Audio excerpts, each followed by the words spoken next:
咁好啦，咁啊今日咧我講呢個題目咧就我都覺得幾有挑戰性嘅咁樣，因為我對 AI 嘅使用都係一個初哥啦咁樣，其實大家都係初哥㗎啦咁樣，咁但係咧我睇到咧嗰個發展同埋 impact 咧將會好大嘅。Okay. 好，咁啊真係入正題啦。咁啊，我覺得咧成日有好多嘢咧，我哋喺呢個世代咧要重新思考嘅，因為咧我哋嘅培育嘅成長環境咧，當時係冇智能電話，當時更加唔會有 AI， 但係我哋會知道一樣嘢咧，就係話咧，我哋嘅下一代咧必然係要用智能電話㗎啦，必然係會用 AI 㗎啦，係啦，我哋係冇得逃避嘅，亦都唔應該逃避嘅。咁所以咧，我哋要將個問題咧再推前一步，就係話，究竟我哋其實要有啲乜嘢能力去面對緊呢個時代，要理解學習嘅過程，要理解到學習嘅過程。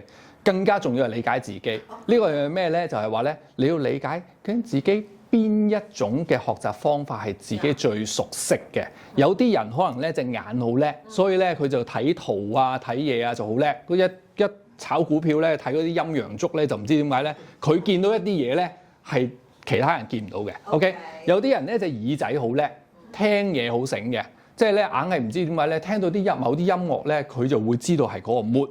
然後咧，佢會創作某啲嘢，但係可能對某啲人嚟講冇呢啲嘅。咁要理解自己嘅學習過程，邊樣嘢係強項，邊樣嘢係弱項。OK， 好啦，學習如何學習？係啊 ，learn how to learn 啊呢個嚇呢個，咦？大家聽到都咦係喎，學習如何學習喎 ？OK， 咁啊跟住啦，有啲嘢成日都講啦，過去20年都成日都講啦，搞啲咩持續進修嘅時候咧，就大家 promote大家話喂，終身學習。咁呢個就更加要啦，有呢種咁嘅能力啦，終身學習。第四啦，適應力。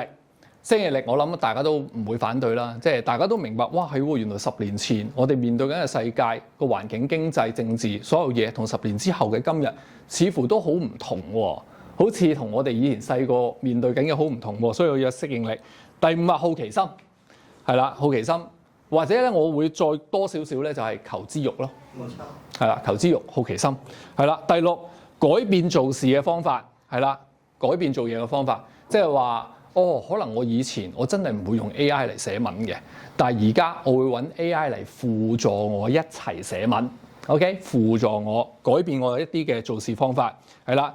第7啊，前瞻性係啦，要 look forward forward thinking 呢啲叫做 OK。第8啦，人機協作，人機協作幾個月前咧，有個家長 share 咗一個我諗應該係 Microsoft 裏邊一啲 training 嘅一啲 PowerPoint 俾我睇咁啊，佢都講一樣嘢就係話咧，未來嗰個即係工作環境裏邊咧，其實其中一個 index 咧就係話咧人機協作嘅比率係啦，即係咧你一個人你處理緊幾多部機器去做緊某樣事係啦，就 rather than 就係純粹話嗰個人係做緊幾多樣嘢啦，咁啊人機協作係啦。第9啊，自然語言 AI 嘅互動，知唔知呢個咩嘅？邊個講啊？近呢2個星期講嘅啫，呢個唔知黃仁勳講嘅，佢話咩咧？咩自然語言咧？佢就話啦，未來嘅大家咧就唔需要寫曲嘅，唔需要 programming 嘅語言嘅，因為點解啊？因為 AI 咧已經做咗 programming 嗰 part 啦，我哋反而要我哋嘅語言去表達，令到個 AI 理解到你需要嘅工作要點樣去做，要俾啱一啲指示俾佢，係啊，所以咧阿黃仁勳就話。嚟緊係自然語言，係啦，就唔係走去寫曲啊咁樣嗱。呢個好諷刺喎！你諗翻幾時我哋嘅教育裏邊係強調要教細路仔寫曲定？記唔記得？記唔記得寫曲定？有一輪好興㗎，跟住全部坊間嗰啲咩補習啊，全部有啲啊 promote 話自己做曲定㗎。冇20-30年。嗱，20-30年有。嗰啲咧係做嗰啲咩咧？係真係好 coding 嗰啲嚟嘅。嗰陣時嗰啲叫做咩 basic 啦，我唔記得咗啦。Visual Basic 嗰啲係啦，係咩 C plus 嗰啲啊嘛。係啦，我僆仔嘅時候啊，我都學過 HTML 㗎。我係寫個網頁咧揾到錢㗎。我係曾經即係我讀大學嘅時候啊，我幫一個 professor 寫個網頁，去收咗佢幾百蚊啦咁樣，即係咁樣啦。我係揾到錢嘅，當時係咁，但係你要諗下啦，原來而家話俾你聽唔使嘅咁樣。OK， 好啦，第10啦，判斷力啊，呢個咧其實好深嘅呢個。我發覺咧，我諗咗好耐呢個判斷力。究竟點樣嘅人先至會有判斷力咧？咁樣，OK？但係佢哋話，哇，大佬話好重要判斷力，係啦。第11創造力係啦，12啦人際溝通嘅關係關懷 ，OK？呢啲好明顯啦。我哋成日淨係同個機傾偈唔得㗎喎，斷咗人嘅關係喎，咁樣我哋要有翻呢一樣嘢，所以未來好重要。OK？第13尋找意義與價值，同埋第14品格同埋精神呢啲能力。大家已經開始喎 AI 界大佬話重要，自己都覺得係喎，好似係重要喎。咁究竟其實華德福教育幫唔幫到我個小朋友培育呢啲能力㗎咁樣？有冇人哋有啲擔心嘅，即係覺得咦，好似 Waldorf 好似嗰套啊，好似有啲老土喎，有啲舊舊地喎，成日都講話要咁，好似唔係好與時並進喎。有冇人有啲擔心嘅？你哋冇嘅。咁好嘅啊！啲網上朋友如果有擔心，你照打個 box OK， 即係執行成點啦。咁其中一個咧喺華德福教育幼兒教育嘅部分，0至7歲部分咧，我哋好強調一點咧，就叫做自主遊戲。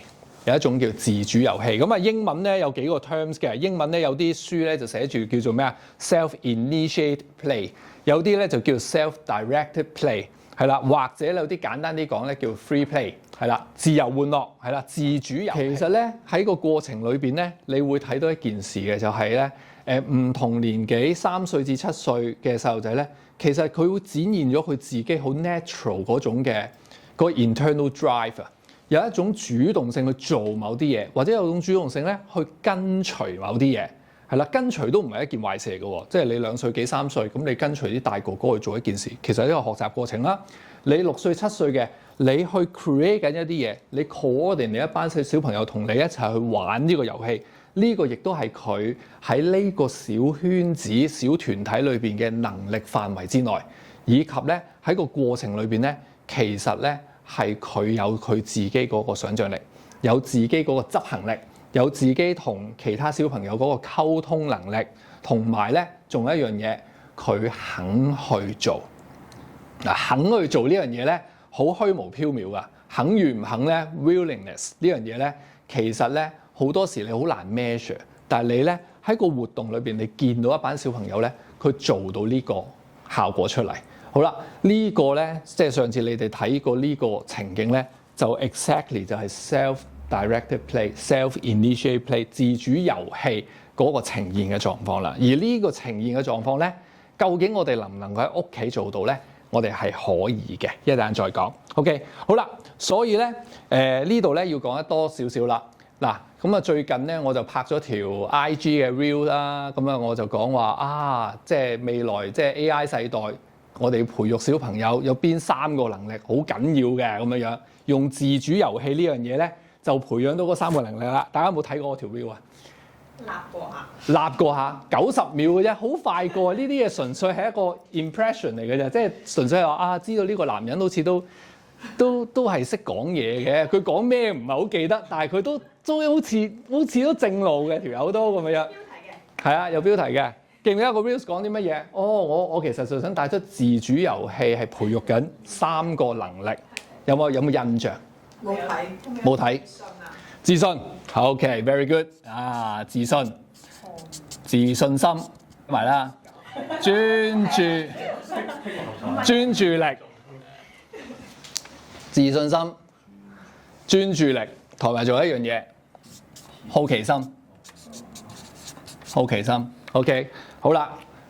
其實我嗰個90秒嗰條 reel 咧，只係講咗成個事情咧嘅1/3嘅啫。OK， 呢個自信心、專注力、好奇心呢3個能力咧，係喺0至7歲裏邊咧，佢有一個好重要嘅基礎嚟嘅。而通過呢種嘅自主遊戲方式咧，就正係做到呢件事啦。因為點解啊？第一樣嘢，自信心係來自咩咧？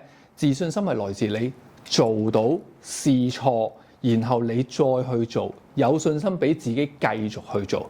係啦，自信心嘅建立咧，唔係純粹聽。我有信心，而係通過你做，你先能夠建立咗出嚟嘅累積嘅呢啲嘢係，我哋大人都一樣嘅啫。專注力咧就係當佢喺度集中緊諗緊呢個故事創作嘅時候，佢能夠可以繼續專注落去，因為嗰個過程裏邊冇其他成年人去干擾佢。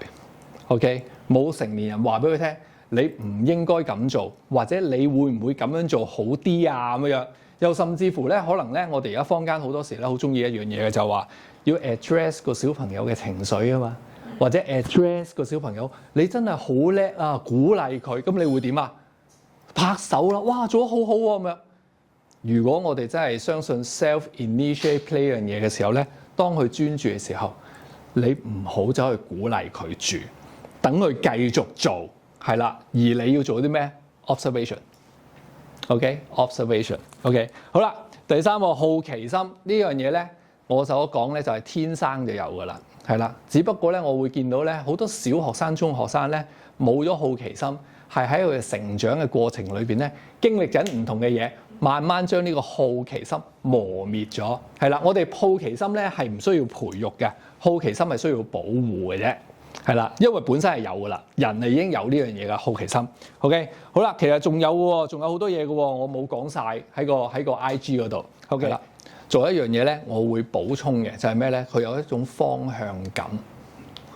個方向感係咩咧？就係佢可能咧喺嗰個即係玩呢個遊戲嘅過程裏邊咧，佢未做到，但係其實佢已經想像自己諗到做到嗰樣嘢。佢向住緊佢自己 internal create 嗰個 picture 行緊去，係啦，去做緊嗰件事，係呢個好緊要喎。呢個咧，我發覺咧，我哋好多時咧，原來咧，尤其是咧，當我做生命傳記 biography 嘅時候咧，好多成年人啊都冇方向感。咁所以咧，我睇到咧，其實即係呢個自主遊戲咧，係真係好 match 頭先啲 AI 界大佬話未來人係需要啲咩能力，而呢個係一個基本 ，OK？ 呢個係幼兒階段嘅基本，係啦。稍後咧，我會講小學同中學有啲乜嘢嘢係好重要嘅，有啲咩能力 ，OK？